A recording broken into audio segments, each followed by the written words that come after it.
Frères et sœurs, que la paix et la grâce de Dieu soient avec vous.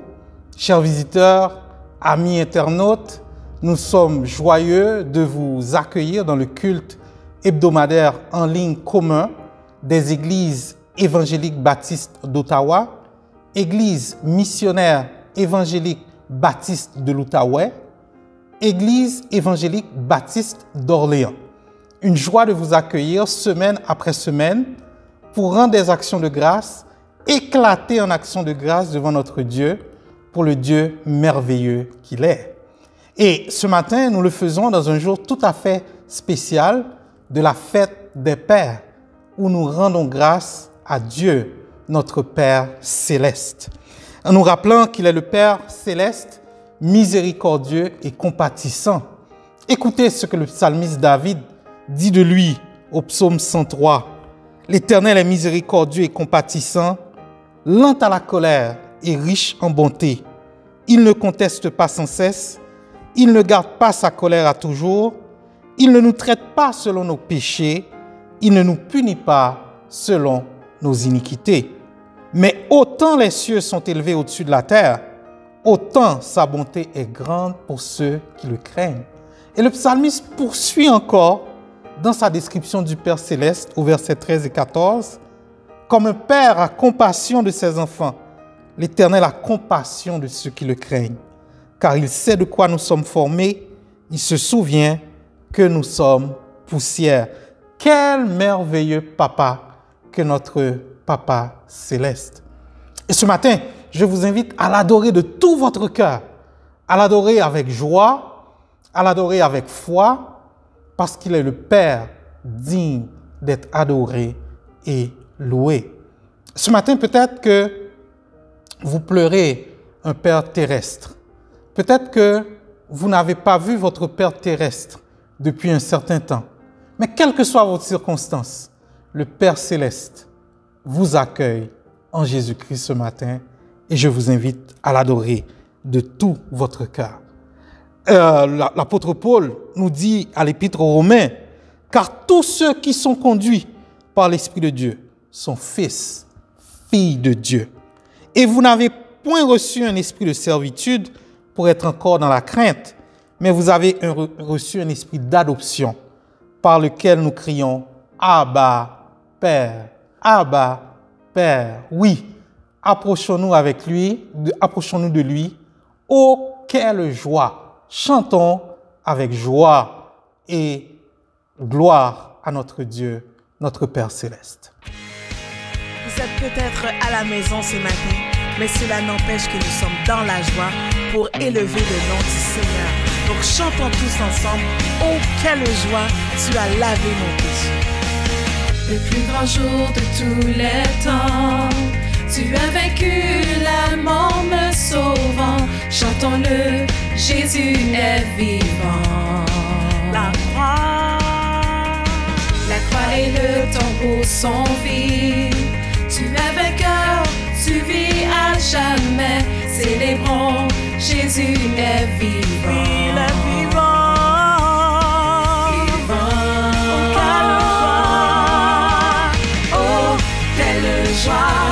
Quelle joie, tu as lavé mon péché. Oh, quelle joie, et tu m'as transformé. À tout jamais changé.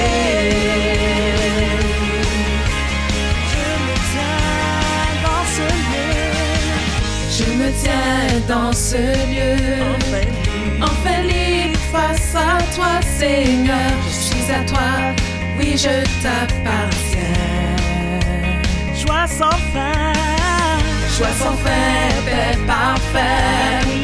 Ta douleur fait place à la paix. Célébrons, Jésus est vivant. il est vivant.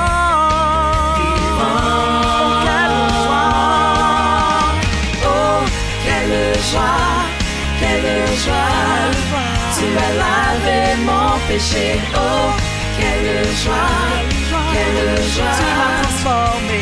tu m'as transformé. Oh, quelle joie, joie, tu as lavé mon péché. Oh, quelle joie, quelle joie, tu m'as transformé. Quel jour glorieux, tu es merveilleux. Seigneur, tu m'as sauvé. Seigneur, tu m'as sauvé. Oh, quel jour glorieux, quel nom merveilleux. C'est le nom de Jésus. Oh, quelle joie, quelle joie. Tu as lavé mon péché. Oh, quelle joie, quelle joie. Tu m'as transformé. Oh, quelle joie, quelle joie. Tu as lavé mon péché. Oh, quelle joie, quelle joie. Oui, tu m'as transformé.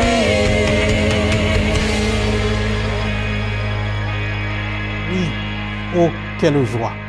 Et nous poursuivons notre adoration, frères et sœurs, par la lecture du psaume 86, les versets 1 à 10. Éternel, prête l'oreille, exauce-moi, car je suis malheureux et indigent. Garde mon âme, car je suis pieux. Mon Dieu, sauve ton serviteur qui se confie en toi. Aie pitié de moi, Seigneur, car je crie à toi tout le jour. Réjouis l'âme de ton serviteur, car à toi, Seigneur, j'élève mon âme, car tu es bon, Seigneur, tu pardonnes.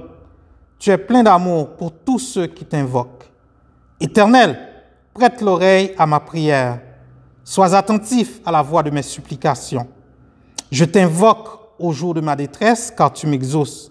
Nul n'est comme toi parmi les dieux, Seigneur, et rien ne ressemble à tes œuvres.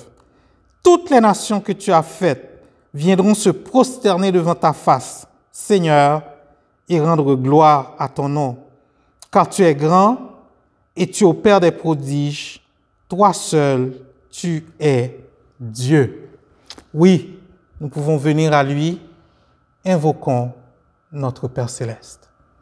Père, nous venons à toi ce matin dans la foi, dans la joie et la reconnaissance qu'en Jésus-Christ, nous avons la voie à notre Père céleste. Père, nous te rendons grâce pour le privilège de la vie, la joie que tu nous donnes de nous retrouver comme un seul peuple devant toi, notre Père céleste. Papa, nous invoquons ta sainte présence, parce que lorsque nous invoquons ta présence parmi nous, des choses extraordinaires se passent. Lorsque tu es là, des choses que nous n'avions jamais espérées arrivent. Papa, nous voulons d'abord nous présenter nous-mêmes à toi ce matin, nous offrir nous-mêmes comme une offrande à toi, le Père céleste. Père, nous venons à nu devant toi afin que tu nous revêts de ton vêtement de justice. Nous venons pauvres devant toi afin que tu nous enrichisses de tes bontés qui se renouvellent chaque matin. Nous venons assoiffés devant toi afin que tu nous abreuves de ta parole. Reçois-nous, non pas pour ce que nous sommes, mais reçois-nous à cause du sang de Jésus qui a été coulé pour nous. Viens siéger dans nos cœurs, purifier nos lèvres, purifier nos esprits.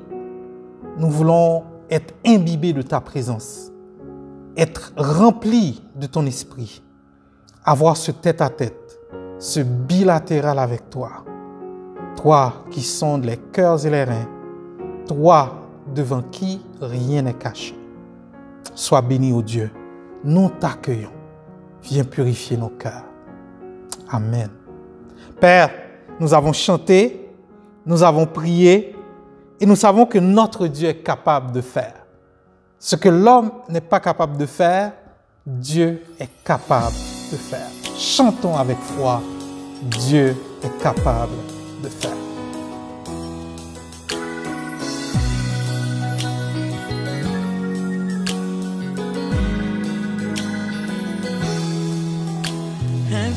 Infiniment,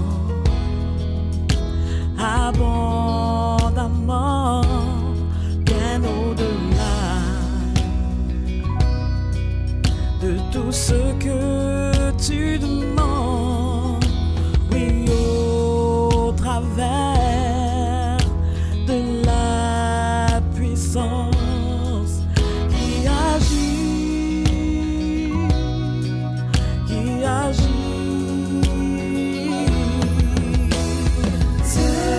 Capable de faire tout ce qu'il dit, il fera. Il accomplira toutes ses promesses envers toi. Garde ta foi en Dieu, il ne t'abandonnera pas. Il agit, il agit.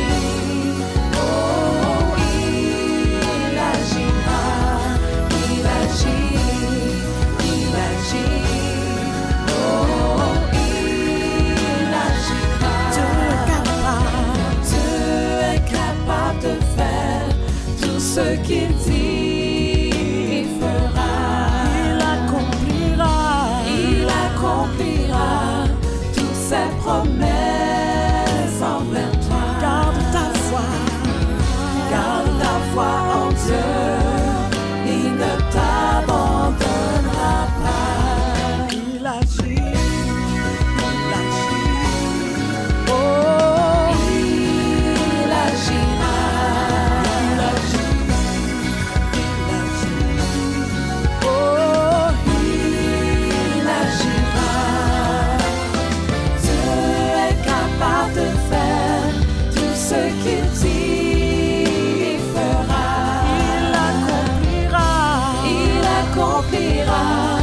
Toutes ses promesses envers toi.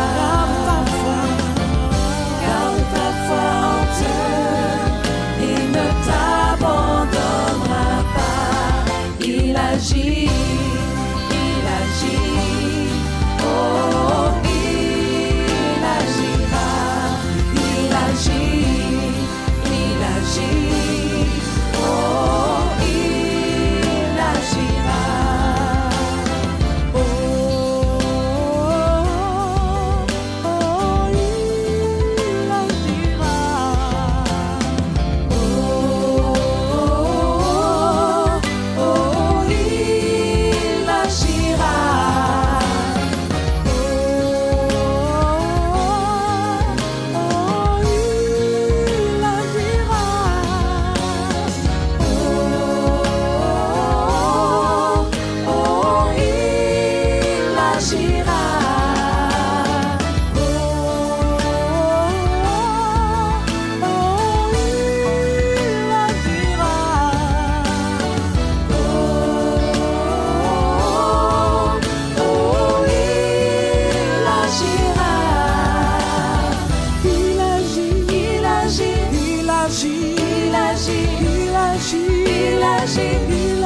Il agit dans ta vie, il agit dans ta famille, il agit tes enfants, il agit ton travail, il agit tes études, il agit dans ton foyer, il agit tes projets, il agit ta santé, il agit, il agit, il agit, il agit, il agit, il agit, il agit, il agit, il agit.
garde ta foi en Dieu, il ne t'abandonnera pas.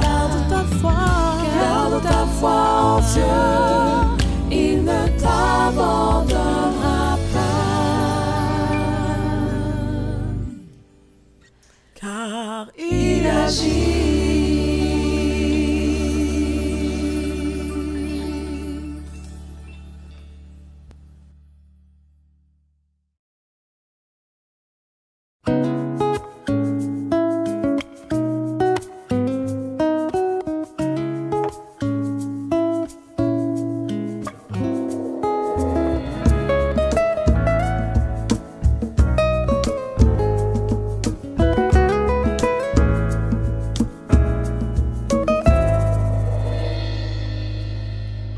Je vois le roi de gloire comme un feu sur les nuées.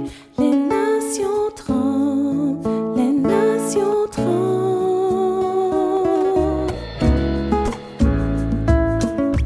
oui, je vois le roi de grâce. Je vois le roi de grâce, effaçant tous nos péchés. Chantons ensemble, chantons ensemble. Hosanna, Hosanna, Hosanna dans les lieux très hauts. Hosanna, Hosanna, Hosanna dans les lieux très hauts. Hosanna, Hosanna, Hosanna dans les lieux très hauts. Hosanna, Hosanna, Hosanna dans les lieux très hauts. Oui, guéris-moi.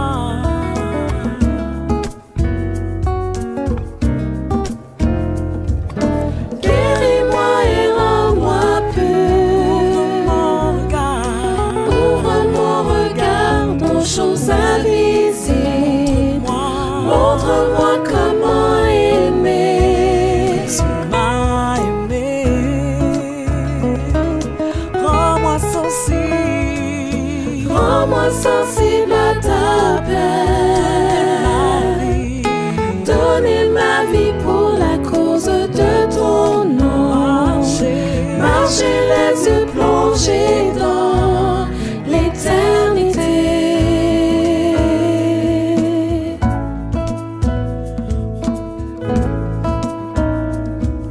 Chantons Hosanna. Hosanna, Hosanna, Hosanna dans les lieux très hauts. Hosanna, Hosanna, Hosanna dans les lieux très hauts. Hosanna, Hosanna, Hosanna dans les lieux très hauts. Hosanna, Hosanna, Hosanna dans les lieux très hauts. Chante Hosanna à notre roi, au roi des rois. Oui, Hosanna.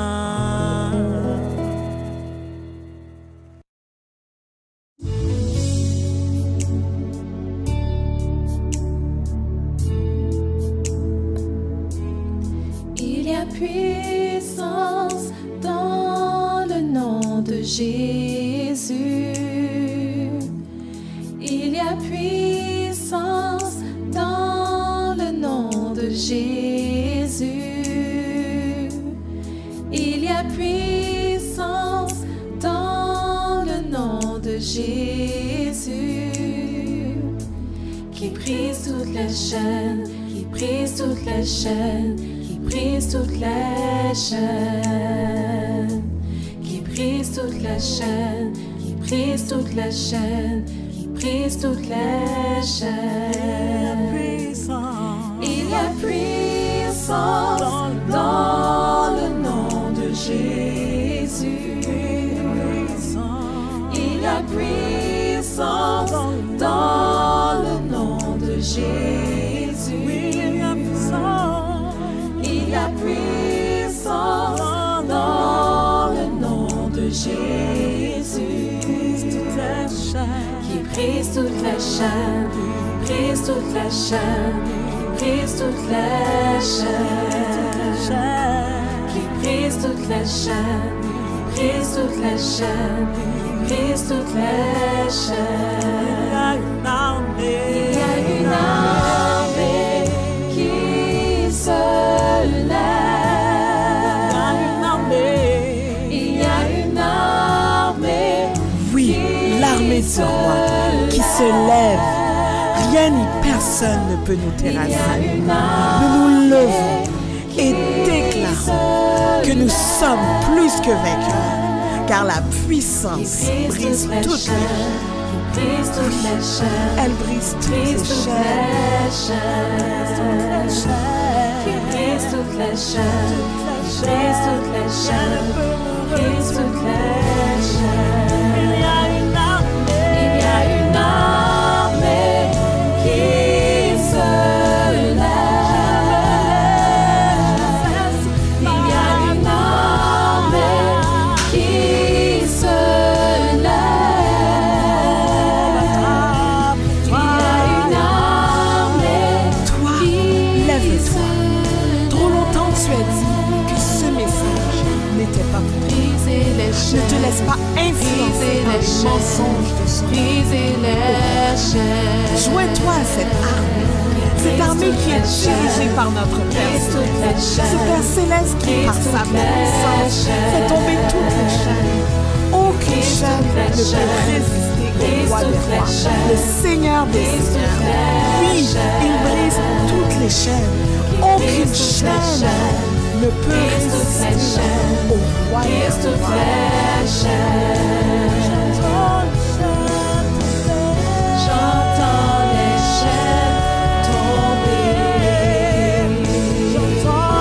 chaînes tomber. J'entends les chaînes tomber. J'entends les chaînes tomber. J'entends les chaînes tomber. Dans la louange, il y a de la joie. J'entends Dans la prière, il y a de la délivrance. Seigneur, je me jette à tes pieds et je te demande d'enlever et de faire tomber ces chaînes afin que je puisse être un témoin pour toi. J'entends les chaînes tomber. J'entends les chaînes tomber.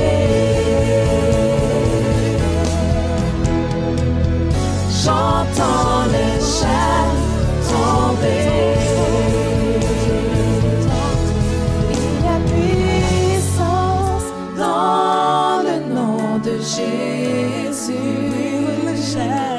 Qui brise toutes les chaînes, brise toutes les chaînes, brise toutes les chaînes.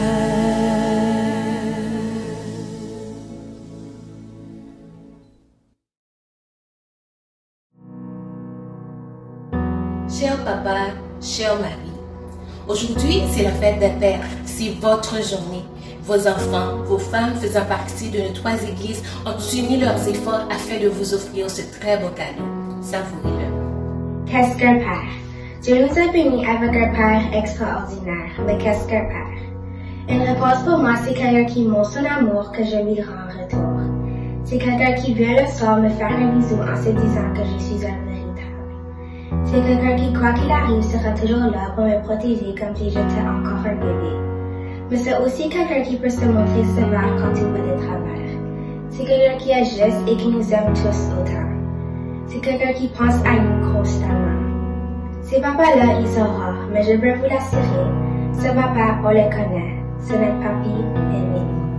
Comme Dieu, notre Père Céleste, est un exemple concret d'un vrai Père, j'aimerais que chacun d'entre vous, vous preniez l'exemple de notre Père Céleste, le Dieu. Donc, de vous accrocher à lui. Ne perdez pas espoir. Donc, vous avez vraiment beaucoup à gagner en gardant les yeux fixés sur Dieu. Donc, je prends ce temps spécial aujourd'hui pour dire un grand merci à mon mari, donc, que Dieu a permis de me donner 4 enfants. Merci à tous nos pères spirituels qui nous ont vraiment gardés dans la prière. On vous aime très fort. Donc, avant de partir, je tiens à vous dire que ça va bien aller en Jésus, on vous aime. À tous nos papas, que l'Éternel vous bénisse et qu'il vous garde. Que l'Éternel fasse luire sa face sur vous et qu'il vous accorde sa grâce. Que l'Éternel tourne sa face vers vous et qu'il vous donne la paix. Dieu te bénit et te garde. Il rayonne sur toi et t'accorde sa grâce.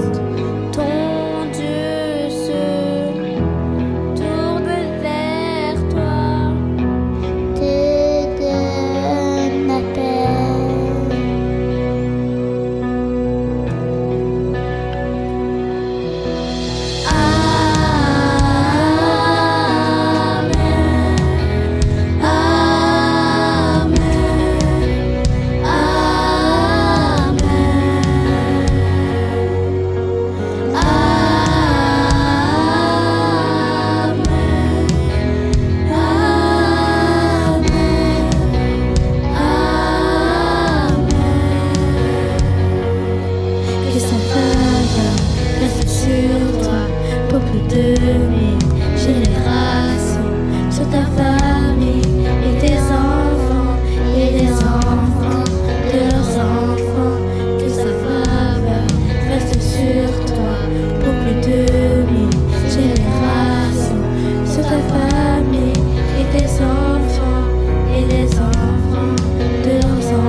Tu racontes une blague qui ne fait rire que toi, mais pas nous.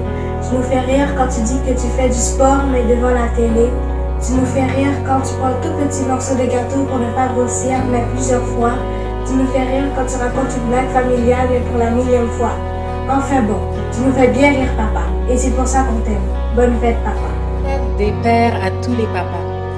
Nous prenons le temps aujourd'hui de vous dire à quel point vous êtes des pères extraordinaires. Nous apprécions votre présence et le rôle que vous jouez au milieu de votre famille et avec vos enfants. Même si on devrait vous le dire 365 jours par année, nous prenons le temps aujourd'hui de vous dire que nous vous aimons. Nous apprécions votre soutien, votre dévouement et votre amour. Aujourd'hui, c'est votre anniversaire. Prenez le temps de vous faire gâter. Prenez le temps de vous faire choyer. J'en profite pour souhaiter une bonne fête des pères à mon mari, le papa de Derek. Bonne fête des pères au papa. Que sa présence t'environne, avec toi, à tes côtés, qu'elle s'inonde et t'entoure. Il est pour toi, il est pour toi, dès le matin jusqu'au coucher, à chaque pas, veillant sur toi, dans les larmes et dans la joie. Il est pour toi, il est pour toi, il est pour toi, il est pour toi, il est pour toi, il est pour toi, il est pour toi, il est pour toi.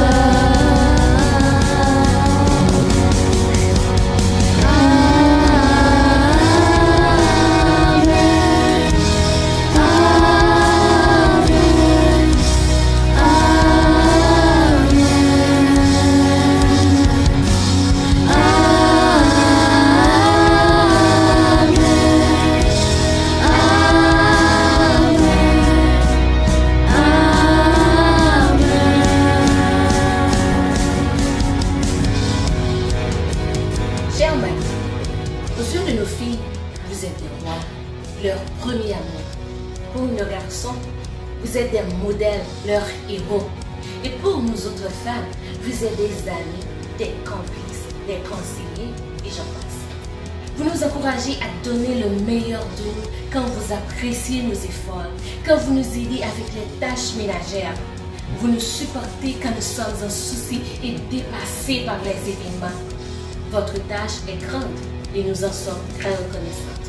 Au nom de toutes les femmes de nos 3 églises, je vous souhaite bonne fête des pères. Et sur une note toute particulière, je dis bonne fête à mon très cher mari.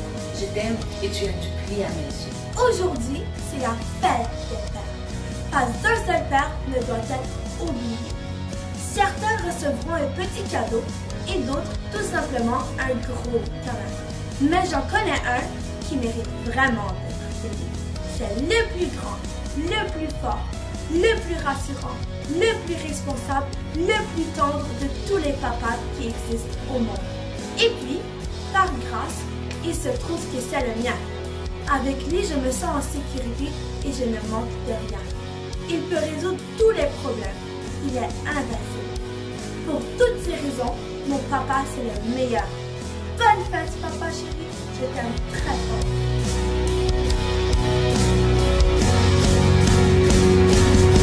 Que sa faveur reste sur toi pour plus de 1000 générations. Que ta famille et les enfants de leurs enfants. Que sa faveur reste sur toi pour plus de 1000 générations. Que ta famille et les enfants de leurs enfants. Dès le matin jusqu'au coucher, à chaque pas, veillant sur toi, dans les larmes et dans la joie. Il est pour toi, il est pour toi, il est pour toi, il est pour toi, il est pour toi, il est pour toi, il est pour toi, il est pour toi.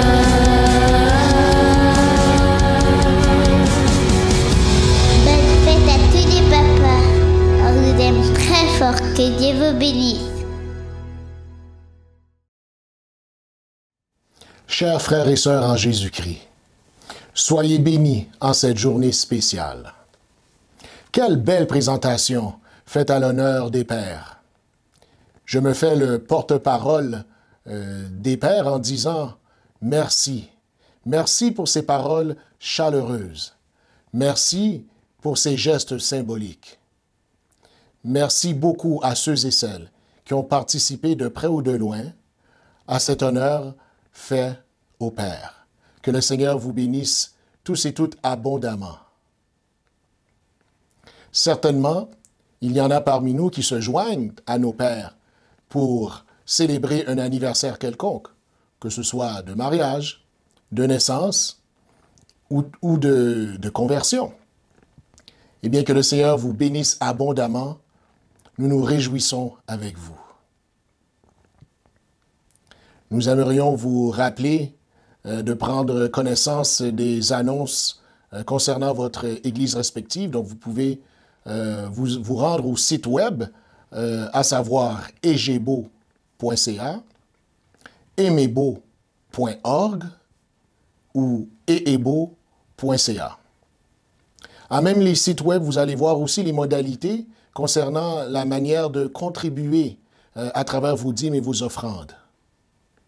Que le Seigneur puisse vous bénir dans votre fidélité à la contribution à son œuvre. Nous allons alimenter notre moment de prière ce matin au travers du psaume 91, les 4 premiers versets. Celui qui demeure sous l'abri du Très-Haut repose à l'ombre du Tout-Puissant. Je dis à l'Éternel, mon refuge et ma forteresse, mon Dieu en qui je me confie.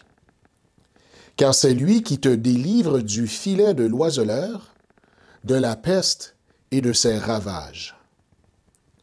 Il te couvrira de ses plumes, et tu trouveras un refuge sous ses ailes. Sa fidélité est un bouclier et une cuirasse. Oui, la fidélité de notre Dieu est un bouclier et une cuirasse. Prions le Seigneur. Père, nous te disons merci pour cette journée que tu nous donnes. Merci de ce que tu nous donnes l'occasion, encore une fois, de t'adorer ensemble, toute la communauté. Bien que séparés de corps, nous sommes un devant toi en Jésus-Christ et nous sommes un devant toi par ton esprit. Merci Seigneur de ce que tu nous fais une place au milieu de ton peuple, dans ta grâce, par ton amour en Jésus-Christ. Et c'est pour cela que nous pouvons dire que nous sommes sous l'abri du Très-Haut. Merci Seigneur de ces bienfaits dans nos vies, car nous savons que sans Jésus-Christ, eh bien notre vie nous mènera qu'à la perte. Mais gloire soit rendue à Dieu, qui nous fait toujours triompher en Jésus-Christ. Et c'est pour cela que nous pouvons te prier avec assurance. Et nous pouvons déclarer que tu es notre bouclier et notre cuirasse. Oui, Seigneur, sois glorifié dans nos vies. Toi qui es 3 fois Saint, Père, Fils, Saint-Esprit. Et nous savons, Père, que nous ne pouvons pas aller devant toi de n'importe quelle manière. Nous voulons le faire avec humilité. Nous voulons le faire aussi dans la paix et dans la joie.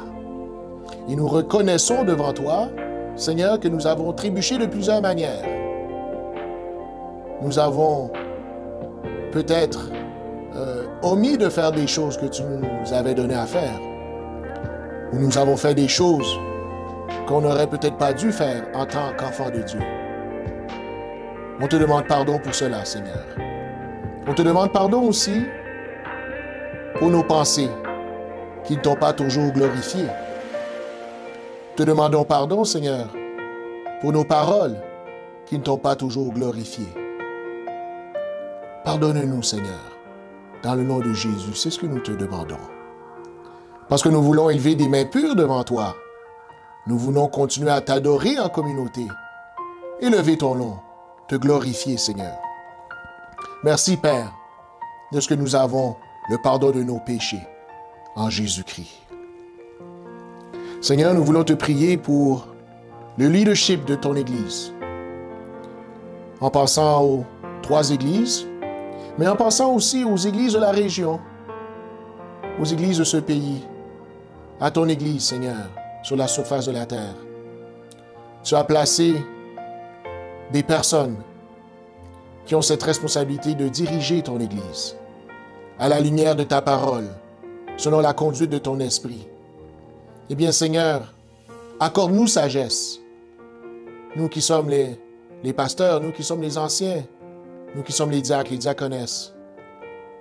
Accorde-nous, Seigneur, la sagesse de bien diriger ton peuple, surtout dans cette phase de confinement qui va se faire quand même bientôt. Nous te demandons, Seigneur, courage. Nous te demandons, Seigneur, de l'intelligence dans ce qu'on doit communiquer à ton peuple, dans ce qu'on doit nous-mêmes assimiler et préparer. Merci, Seigneur, pour ces différents comités qui ont été formés, qui vont travailler d'arrache-pied pour ce déconfinement, soit avec eux dans leur délibération, soit avec eux aussi, Seigneur, dans leur conversation qu'ils auront aussi les uns avec les autres, d'une église à l'autre, soit avec le comité élargi pastoral qui doit chapeauter tout cela.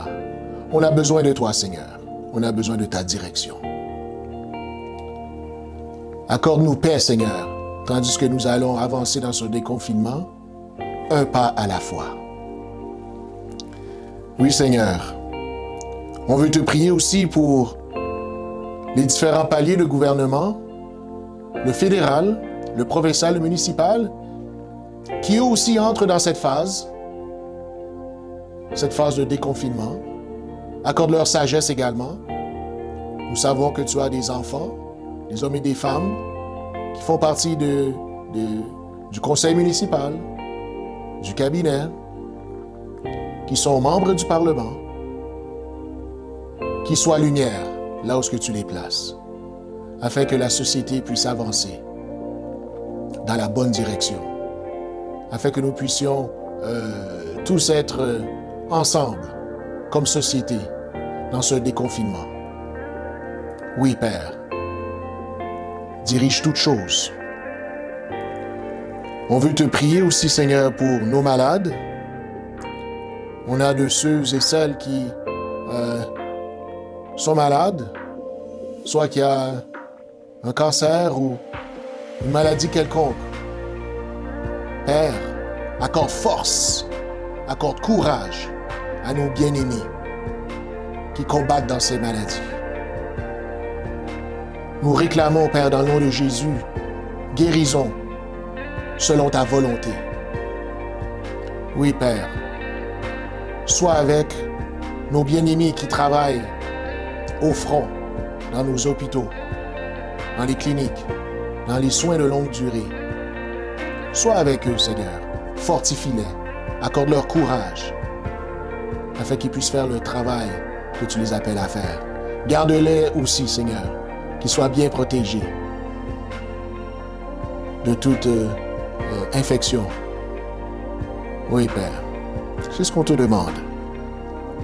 On veut te prier aussi, Père, pour nos frères et nos sœurs qui sont persécutés, ici comme ailleurs. Nous savons qu'il y a des endroits dans le monde qui sont vraiment hostiles à l'Évangile. Et nous te demandons, Seigneur, que tu puisses faire grâce à ces personnes, faire grâce à ces différents gouvernements qui regardent tes enfants d'un mauvais œil et qui veulent leur faire du mal. Garde ton Église, garde les différents leaders et pasteurs qui sont obligés de te servir et de diriger le peuple dans des conditions très difficiles, hostiles même. Garde-les, protège-les, Seigneur. Que tu puisses attirer à toi ceux et celles qui en veulent à tes enfants à cause de Christ. Seigneur, on veut te prier aussi pour nos familles. Nous réalisons que les vacances estivales vont commencer bientôt et les enfants seront en quelque sorte en relâche. On pourrait dire une relâche totale par rapport au prochain mois. Eh bien, cette année, nous savons que ce sera un été différente. Cet été ne sera pas comme les autres. On te demande, Seigneur, que tu puisses accorder aux parents sagesse et intelligence dans la manière de vivre cet été. Qu'est-ce qu'on pourra faire en famille? Qu'est-ce qu'on pourra accomplir ensemble, en famille, en cette période estivale? Accorde aussi, Père, un moment de répit après avoir eu 3 ou presque 4 mois de confinement. Et comment toutes les habitudes ont été changées et on espère et on voit cet été comme un moment de répit. Que tu puisses nous accorder cela, Seigneur, dans ta grâce et ton amour. Seigneur, on veut aussi te prier pour notre propre marche avec toi, notre propre persévérance. On sait que les dernières semaines n'ont pas été faciles avec tout ce qui se passe dans le monde et avec toute cette pandémie, oui, de la COVID-19, mais cette pandémie des préjugés et du racisme aussi. Et comment qu'on peut être touché de près ou de loin par cette réalité, par ce fléau. Eh bien, Père, que tu puisses visiter nos cœurs, que tu puisses nous parler, que nous puissions être conscients de cette réalité, que nous puissions être porteurs de paix, porteurs de joie, mais que tu puisses nous montrer aussi, Seigneur, une racine qui serait peut-être dans notre cœur, que nous soyons capables de dire un mot, d'être lumière à la lumière du prophète Isaïe, qui a parlé dans le sens des réalités sociales. Que nous puissions influencer notre zone d'influence que tu nous donnes, Seigneur. Que tu puisses nous outiller, nous équiper à bien vivre cette réalité et que tu puisses profiter de ce moment, Seigneur, pour faire ce nettoyage dans notre cœur. Oui, Père, nous comprenons que cela fait partie de notre cheminement depuis plusieurs semaines maintenant. Visite-nous, Seigneur, nous avons besoin de toi. Renouvelle notre engagement pour toi. Bien que les habitudes ont changé, renouvelle notre engagement pour toi, Seigneur. Oui, Père, toi qui es notre bouclier, toi qui es notre cuirasse, nous comptons sur toi en toutes choses. Sois avec nous, Seigneur, pour le restant de ce moment que nous allons passer ensemble. Dispose nos cœurs, Seigneur, à recevoir ta parole, tandis que nous avons reçu au travers des chants, au travers des lectures de ta parole. Maintenant, nous allons recevoir le message du jour. Père, sois avec le prédicateur, le pasteur Arsène Pierre, que tu puisses parler à travers lui et que nos cœurs soient attentifs à ce que ton esprit voudra nous faire comprendre. Nous remettons tout entre tes mains, Père, et nous te prions, dans les seuls mérites de Jésus, celui qui vit et qui règne au siècle des siècles. Amen. Donc, disposons nos cœurs à entendre le message de la parole de Dieu avec le pasteur Arsène Pierre d'Aimé-Beau. Que le Seigneur vous bénisse. Sœurs et frères en Jésus-Christ, que la paix et la grâce de Dieu soient avec vous. Une autre occasion de joie de vous retrouver pour l'enseignement de la parole de Dieu. Je me sens toujours honoré de ce grand privilège. Je tiens à remercier au nom de tous les pères, le groupe des femmes et le groupe de jeunes pour cette belle initiative organisée vendredi dernier pour souligner la fête des pères. C'était vraiment apprécié et je prie que le Seigneur vous bénisse en retour. La table est donc mise. En ce jour déclaré jour de la fête des pères, l'occasion est bonne, l'occasion est belle de reconsidérer, de réfléchir sur ce verset d'Exode chapitre 20, verset 12, qui dit ceci, et je lis pour vous. « Honore ton père et ta mère, afin que tes jours se prolongent dans le pays que l'Éternel, ton Dieu, te donne. » Le rôle des parents n'est pas une mince affaire. Il n'est pas plus facile pour les parents chrétiens. La responsabilité, chers amis, nous incombe, parents chrétiens, d'instruire ces jeunes enfants dont Dieu nous confie la garde selon la voie qu'ils doivent suivre, pour que, devenus grands, devenus vieux, ils ne s'en détournent pas. Notre investissement dans la vie de nos jeunes enfants aura un impact à long terme, sur toute leur vie, et peut-être même jusque dans l'éternité. Si nous comprenons l'importance de leur vie et l'importance de cette tâche qui nous est confiée, nous nous rendons vite compte qu'il nous faut la grâce de Dieu, qu'il nous faut l'aide de Dieu pour remplir cette tâche comme il faut. En Deutéronome, nous comprenons que ces lieux d'instruction sont divers. Parce qu'au chapitre 6, verset 7, le texte nous dit « Tu les inculqueras à tes enfants, ces instructions, ces lois. Tu en parleras quand tu seras dans ta maison, quand tu iras en voyage, quand tu te coucheras, quand tu te lèveras, en toute occasion favorable. Tu donneras l'instruction à tes enfants. » Et l'expérience nous montre, chers amis, que nous avons très peu de temps pour donner cette instruction. Nos enfants grandissent tellement rapidement. En plus d'être en compétition avec d'autres sources d'influence sur leur vie. Le serviteur de Dieu, la servante de Dieu qui a des enfants, se fait donc un plaisir de leur inculquer les commandements de Dieu.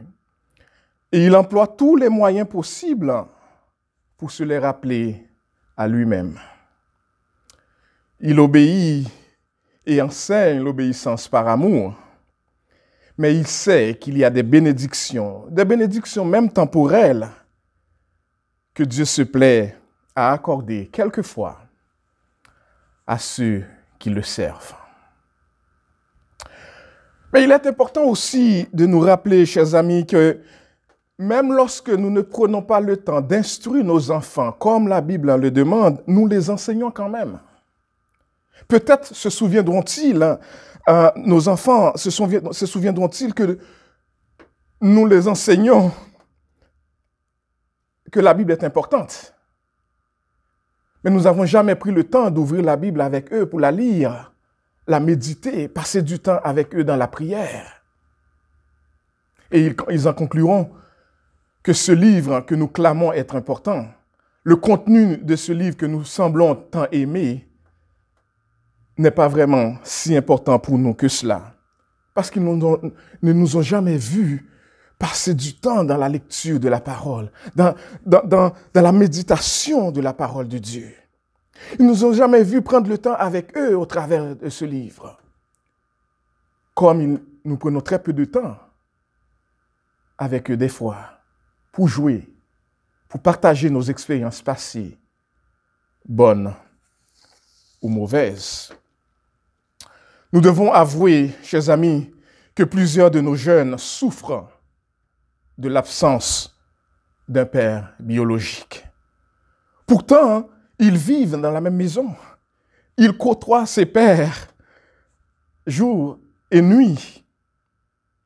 Mais jamais un temps de communion ensemble, père-fils ou père-fille.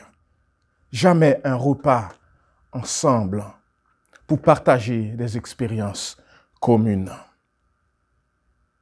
Nos pères nous ont toujours appris, enseigné qu'il faut travailler dur.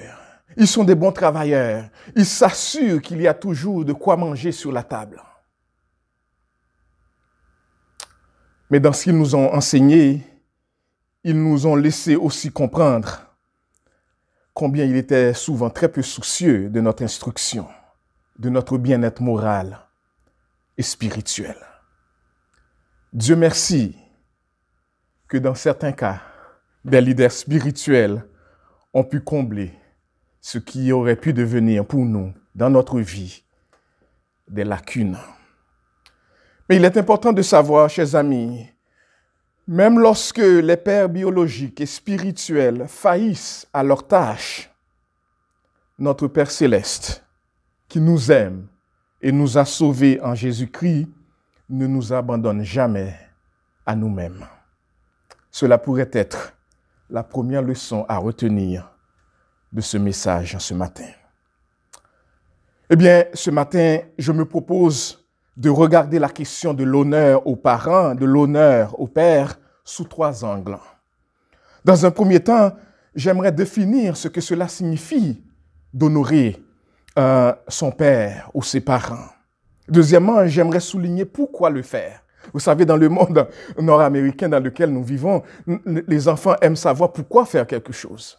Nous allons ouvrir aussi la parole pour montrer pourquoi le faire. Et troisièmement, nous allons souligner quelques caractéristiques d'un bon père à la lumière, de la parole de Dieu, avant de terminer par une courte conclusion.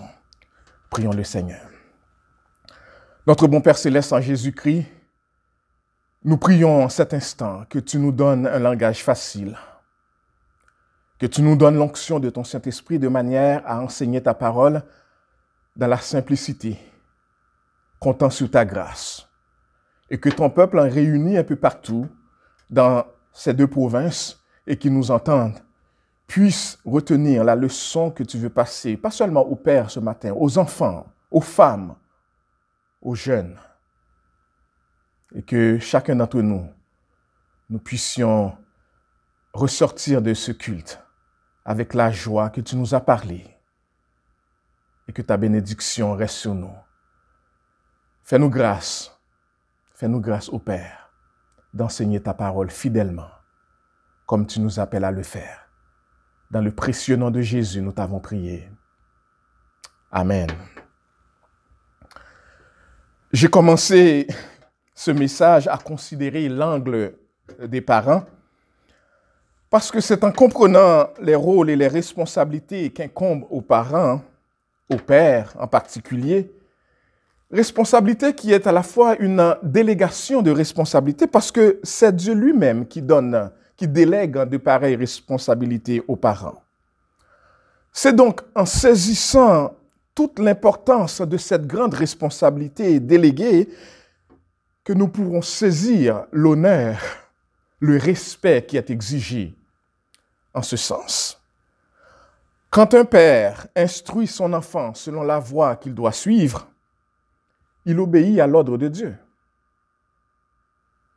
Et quand l'enfant, de même, honore son père qui a su obéir à l'ordre de Dieu, l'enfant obéit à Dieu. Plus encore, l'enfant comprend son devoir de transmettre plus tard tout l'héritage de la vérité biblique à la génération qui viendra après lui, et ainsi de suite, de manière à ce qu'il y a toujours une génération montante, un reste, une génération qui connaît Dieu et qui se plaît à lui obéir. Que signifie donc honorer son père, honorer ses parents?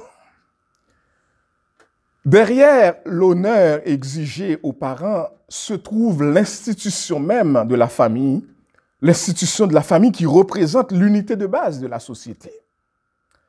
Les parents ont la responsabilité d'élever leurs enfants pour qu'ils connaissent le Seigneur et le suivent. Les enfants ont la responsabilité d'honorer leurs parents en recevant volontiers d'eux sagesse et instruction. La relation parent-enfant représente en fait une chaîne de commandements. Dieu en est la charge, pas nous. Dieu en est la charge. Lorsque nous ne respectons pas l'ordre de la relation familiale, nous nous faisons du tort à nous-mêmes. À nous-mêmes. Honorer vos parents signifie les respecter, les estimer, les aimer.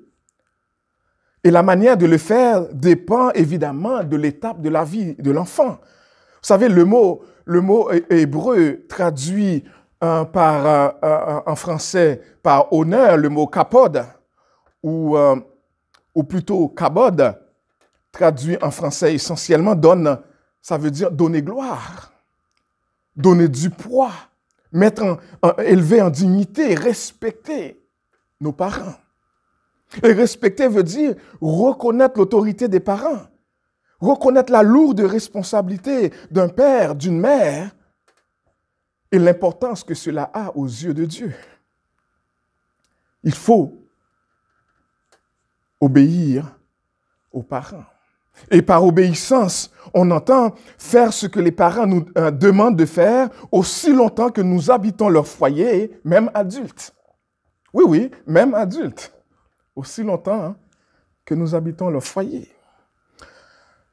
Les jeunes enfants, les adolescents et les jeunes vivant sous l'autorité de leurs parents doivent leur obéir en toutes choses, sauf si cela déshonore Dieu.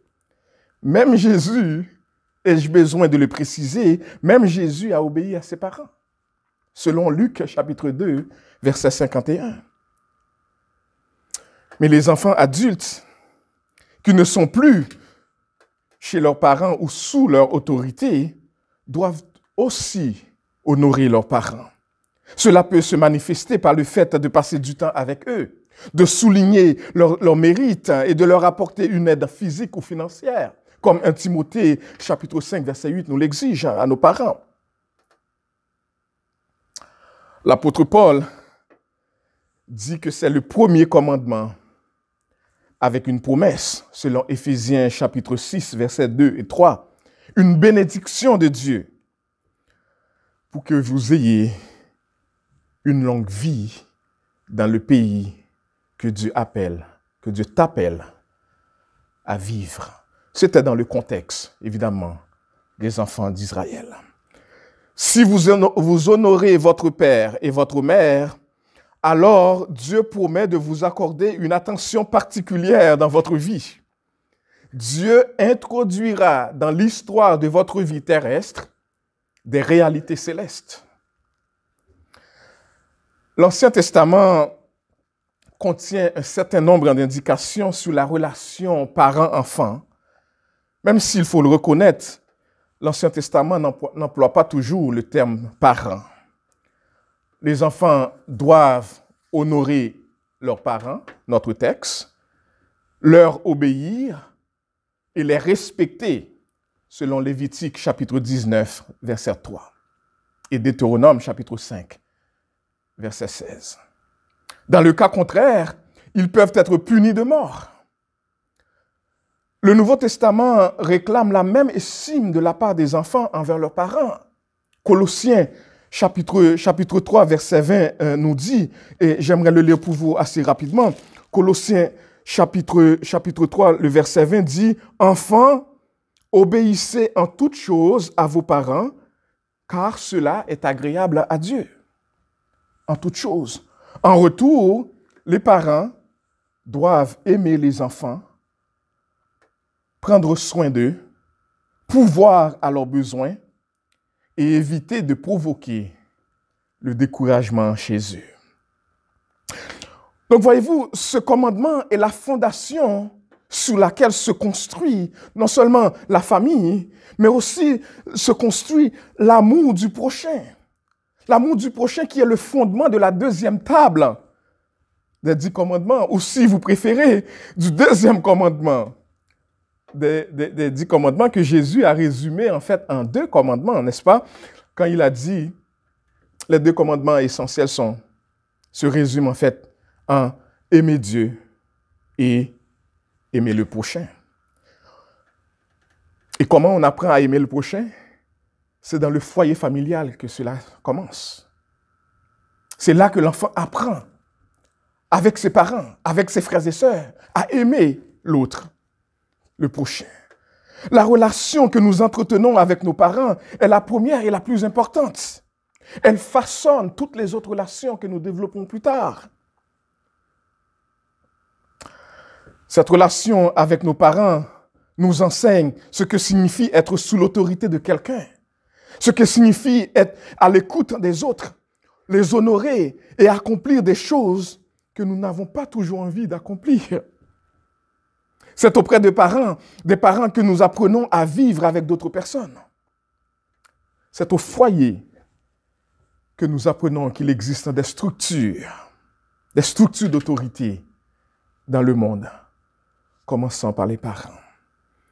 C'est aussi, chers amis, au sein de la famille que nous apprenons le respect et l'obéissance. Et il faut l'espérer, c'est aussi dans la famille que nous apprenons l'amour, le bien-être et la protection. La protection qui vient d'abord du pasteur de la famille. Pour bien comprendre ce commandement et les conséquences qui venaient avec ce commandement, nous gagnerons à lire pour vous Deutéronome chapitre 21, les versets 18 à 21. Laissez-moi lire pour vous. Prêtez attention, s'il vous plaît. Si un homme a un fils indocile et rebelle, n'écoutant ni la voix de son père, ni la voix de sa mère, et ne leur obéissant pas, même après qu'ils l'ont châtié, le père et la mère le prendront et le mèneront vers les anciens de la ville et à la porte du lieu qu'il habite. Ils diront aux anciens de sa ville, « Voici notre fils qui est indocile et rebelle, qui n'écoute pas notre voix et qui se livre à des excès et à l'ivrognerie.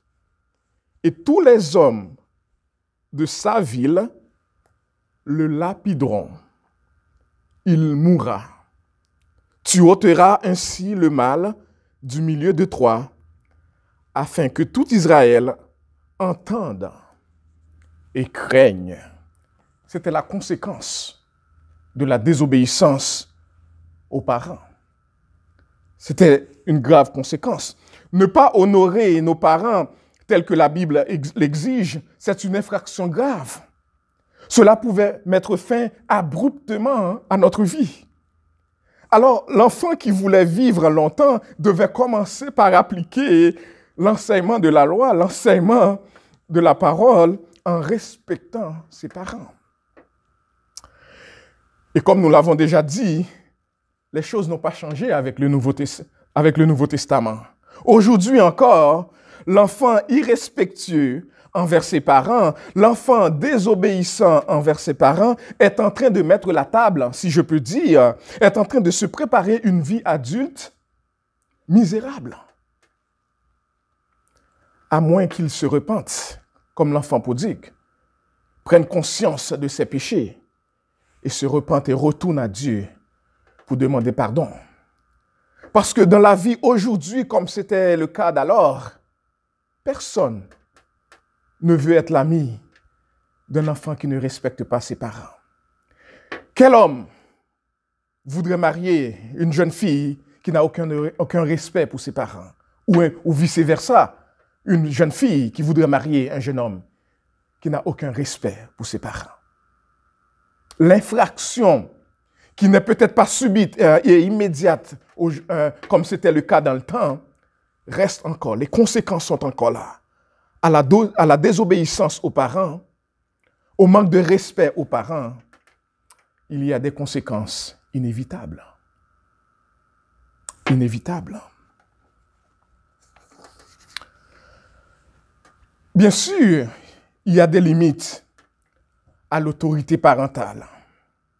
Il y a des limites lorsque les parents abusent de leur autorité. Si nous devons choisir entre obéir à Dieu et à nos parents, nous devons choisir d'obéir à Dieu. Si les parents ordonnent de faire ce que Dieu interdit, ou si les parents interdisent de faire ce que Dieu commande, la Bible nous demande d'obéir à Dieu plutôt qu'aux hommes. Pourquoi? Parce que la première table de la loi, ou plutôt le premier commandement, prime, a préséance sur le 5e commandement, qui est celui d'honorer nos parents. L'autorité parentale n'est pas absolue. L'autorité de Dieu est absolue. Ainsi, chers amis, les parents ne devraient pas attendre la même forme d'obéissance d'un enfant plus vieux que d'un enfant tout jeune. Mais il y a aussi en Amérique du Nord ce que vous et moi nous connaissons très bien, ce qu'on appelle le rite de passage des adolescents, où on dit c'est une période extrêmement difficile pour les adolescents et c'est un peu normal qu'ils désobéissent et qu'ils veulent faire à leur tête. Bien que reconnu pour être une période difficile pour eux, pour ces jeunes, ce n'est pas une excuse à la désobéissance. Toute rébellion est un péché. Toute rébellion est un péché, peu importe l'âge. L'adolescent, adolescent ou pas, il faut apprendre le respect et l'obéissance dans l'amour. La Bible ne nous donne pas une occasion où l'enfant peut dire « Je n'ai plus besoin de respecter mon père ou ma mère ». Voilà ce qu'est honorer ses parents. Pourquoi devrait-on le faire d'ailleurs? Pourquoi obéir à ses parents? J'aurais pu me contenter de dire la Bible le demande. Mais je vais aller un petit peu plus loin. Obéir à ce commandement fait partie de notre obéissance à Jésus selon le Seigneur.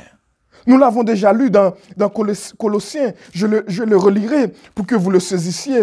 Colossiens dit « Obéissez, enfants, obéissez en toutes choses à vos parents. » Pourquoi? Car cela est agréable dans le Seigneur. C'est agréable dans le Seigneur. Notre obéissance et notre soumission à Christ doivent conduire à l'obéissance et au respect envers nos parents. Ne pas écouter nos parents déplaît au Seigneur Jésus qui lui-même obéissait à ses propres parents.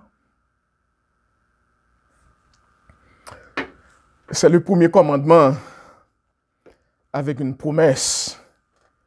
C'est surtout une récompense. Vivre longtemps signifie surtout vivre une vie d'abondance, une vie pleine de bénédictions. Cela ne dépasse pas, cela ne veut pas dire nécessairement, il ne faut pas seulement noter le côté chronologique de la chose, comme si on obéissait, on va vivre 100 ans, et quelqu'un qui désobéit va vivre 70 ans, 75 ans. Il faut plutôt comprendre ce texte dans le sens une vie d'abondance, une vie remplie de bénédictions, au point que même si cette vie était faite de seulement 30 ans, même si cette vie était faite de seulement 40 ans, cette vie-là va laisser des traces. Parce qu'elle aura été une vie obéissante à Dieu, une vie obéissante aux parents. Vous savez, un des théologiens très connus encore aujourd'hui, qui s'appelle Bonhoeffer, il est mort à 29 ans.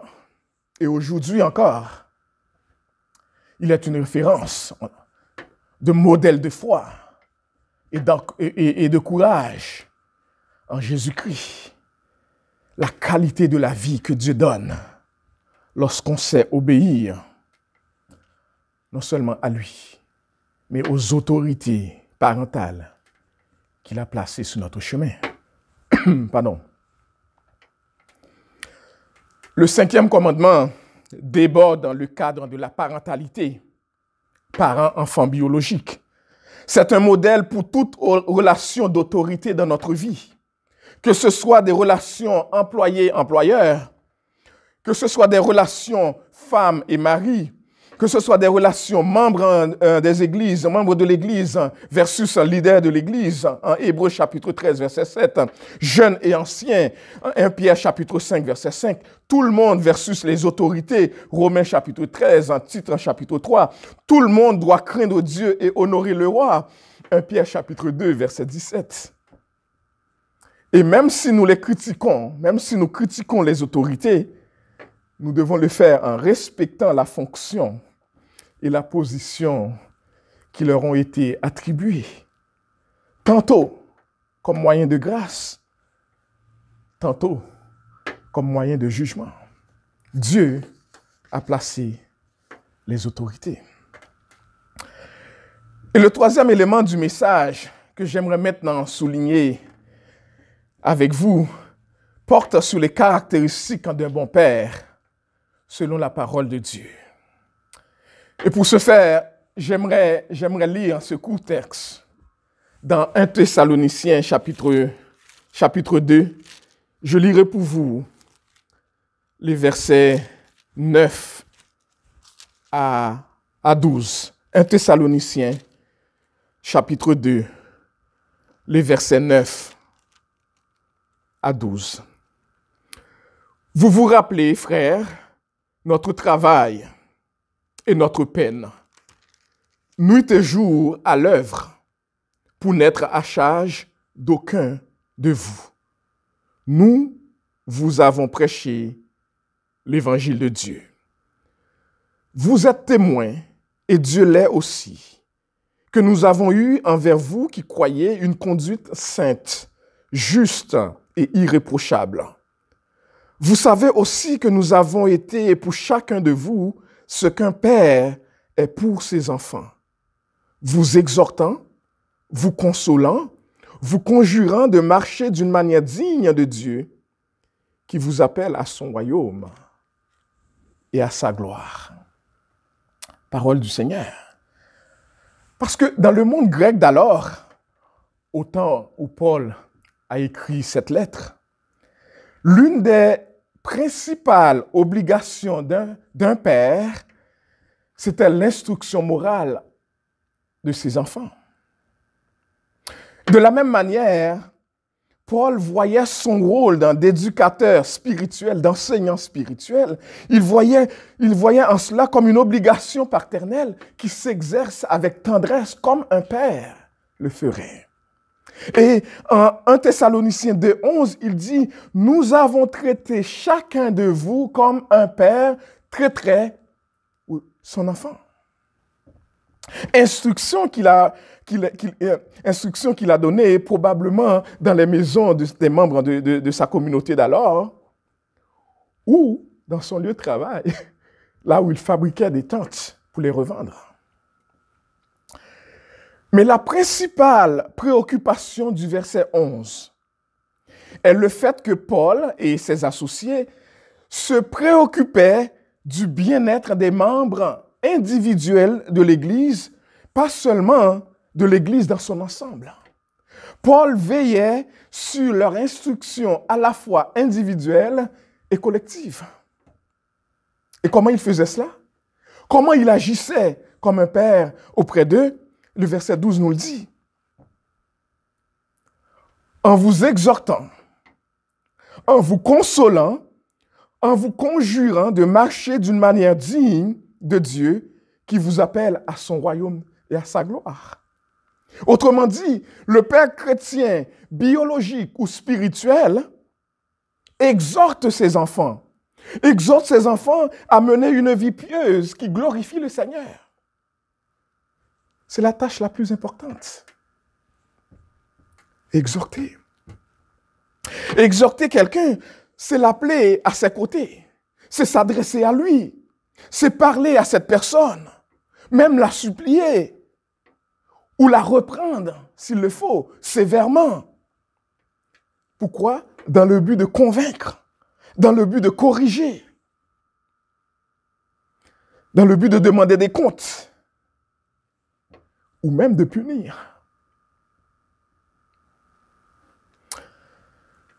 Mais le Père n'exhorte pas seulement. Il console. Il réconforte, comme Jésus réconforte. Des fois par un toucher. Des fois par des paroles bienveillantes. Des fois en pleurant aussi avec son enfant. Il exhorte. Il console. Il encourage, troisièmement. Il encourage parce qu'un père sait aussi apprécier les bons coups. Et c'est important pour un papa de le faire. De remercier Dieu, de prier Dieu pour son enfant, pour sa réussite. Mais aussi en exprimant à ses enfants notre conviction que Dieu les prépare à des grandes choses et que Dieu les aime et que nous les aimons. Et que les efforts que nous déployons, pas seulement pour les voir réussir socialement, mais aussi spirituellement. Spirituellement. En nous inspirant de Philippiens chapitre 1, versets 3 à 11, voici quelques mots d'encouragement à utiliser avec nos enfants. Je remercie Dieu pour toi. Je suis fier de toi. Tu l'as eu. Formidable. C'est super. Je savais que tu y arriverais avec la grâce de Dieu. Bravo. Merci pour ton aide précieuse. Bon travail. Viens ici que je t'embrasse. Bel effort. Ne lâche pas, tu vas arriver. Des mots que nous devons le reconnaître, nous n'utilisons pas assez souvent. Écoutez ce petit poème écrit par William Arthur Ward sur l'importance de l'encouragement. Je lis pour vous. Le poème dit: si tu me flattes, je ne te croirai peut-être pas. Si tu me critiques, si tu m'ignores, je ne te pardonnerai peut-être pas. Mais si tu m'encourages, je ne t'oublierai jamais. Je ne t'oublierai jamais. Parce qu'un encouragement vaut son pesant d'or. Comme le Père Céleste, qui nous appelle dans son royaume et à sa gloire, nous, les enfants de Dieu, les parents, enfants de Dieu en Jésus-Christ, nous imitons Dieu. Nous instruisons nos enfants à connaître Dieu en Jésus-Christ et pour lui rendre gloire. Le Père, le chef spirituel de sa maison, est responsable de faire connaître la voix de Dieu à ses enfants et de veiller à l'application, à l'obéissance dans le foyer. Rappelons-nous, chers amis, nos enfants n'ont pas nécessairement besoin d'être les meilleurs amis de leurs parents. Ils auront des amis. Ils auront leurs meilleurs amis. Ce dont ils ont besoin, ce sont des parents qui prennent les bonnes décisions, les décisions divines pour eux, chaque jour. Qui sont sur leurs genoux à prier jour et nuit pour eux, pour qu'ils fassent des bons choix, pour qu'ils se soumettent à l'autorité de Dieu, pour qu'ils obéissent, pour qu'ils soient des modèles dans cette société qui tourne à l'envers, pour qu'ils soient parmi ce reste qui veulent servir le Seigneur. Notre responsabilité, ce n'est pas de devenir leurs meilleurs amis. Notre responsabilité, c'est de les éduquer, les instruire à suivre la voie du Seigneur. Et pour le faire, des fois, nous allons devoir exhorter. Pour le faire, des fois, nous allons devoir consoler. Pour le faire, des fois, nous allons devoir encourager. Mais il faut le faire. Il faut le faire.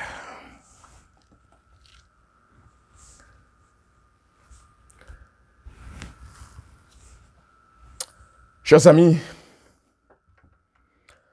ce commandement concerne les devoirs que nous avons vis-à-vis de nos parents. Ce commandement concerne tout le monde, hommes et femmes, jeunes et enfants. On honore nos parents par notre conduite, notre estime et notre obéissance à leur égard. Laissez-moi m'adresser aux enfants plus jeunes. Chers enfants, voici quelques exemples. Comment honorer, obéir à vos parents. Quand vos parents vous appellent, eh bien, répondez-leur.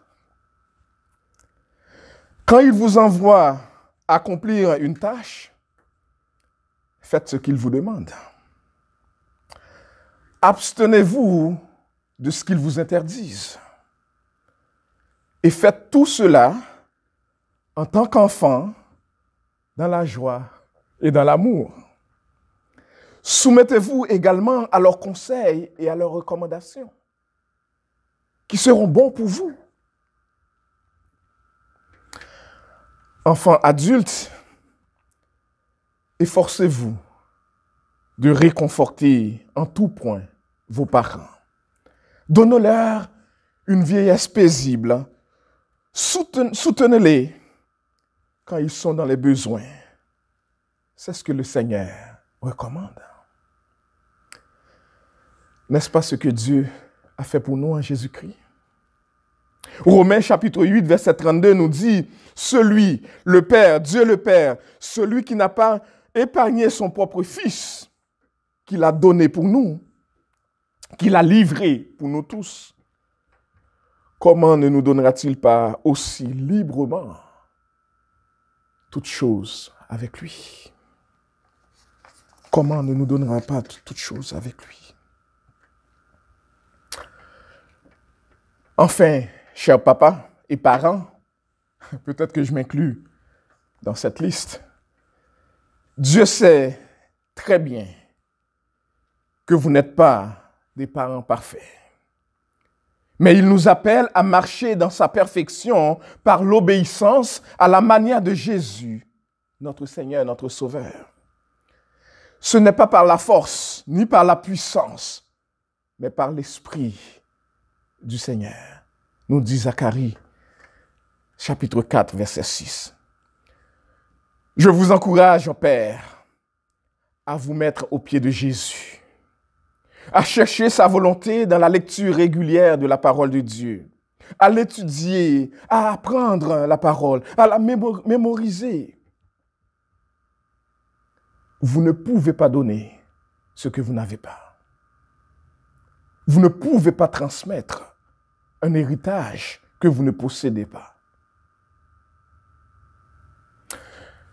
Et s'il y a une chose que vous voudrez donner à votre enfant, à vos enfants, s'il y a un héritage que vous voulez transmettre à vos enfants, c'est l'héritage de la parole de Dieu.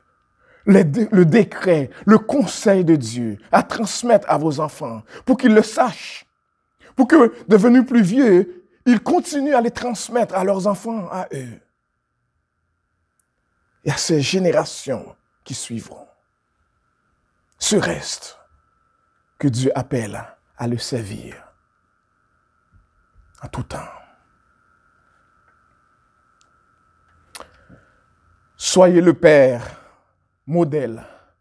Soyez des parents chrétiens que vous aimeriez voir vos enfants devenir. Soyons ces parents. Proverbe chapitre 23, verset 24 nous dit: le Père du juste se réjouira beaucoup, et celui qui engendre un enfant sage aura de la joie pour lui. Et nous lisons en Psaume 128, verset 1-2, un homme pieux conduit sa famille dans la crainte de l'Éternel. L'homme qui aime l'Éternel et qui comprend qu'est-ce que ça veut dire aimer l'Éternel et toutes les bénédictions qui s'attachent à aimer l'Éternel, cet homme voudrait transmettre cet héritage à ses enfants pour que lui aussi, eux aussi, apprennent à aimer la parole de l'Éternel et à transmettre cette parole. Et que Dieu nous bénisse et vous bénisse, Père, vous qui faites tous ces efforts pour voir vos enfants grandir dans la crainte de l'Éternel. Vous qui faites tous ces efforts pour devenir pieux de manière à suivre l'Éternel, que vous puissiez voir les fruits de votre travail. Je me rends compte aussi, chers amis, qu'en prêchant ce message, plusieurs d'entre vous qui écoutez, vous écoutez ce message peut-être avec de la tristesse, parce que cette vision de Père dont on parle, vous la connaissez pas ou vous ne l'avez pas connue. Ou peut-être que vous avez perdu votre Père et que vous écoutez ce message avec une tristesse dans le cœur. Je vais vous référer à ce Père céleste qui ne manque jamais, qui est toujours là pour ses enfants et qui en prend bien soin, beaucoup mieux que n'importe quel père terrestre pourrait le faire. J'aimerais vous inviter à tourner à lui pour votre réconfort, votre consolation, votre encouragement. Et j'aimerais interpeller les pères spirituels à être là, les mères spirituelles à être là pour ces hommes et ces femmes qui ont tant besoin d'un père, d'une mère, des parents dans leur vie, pour les encourager, les réconforter, les exhorter.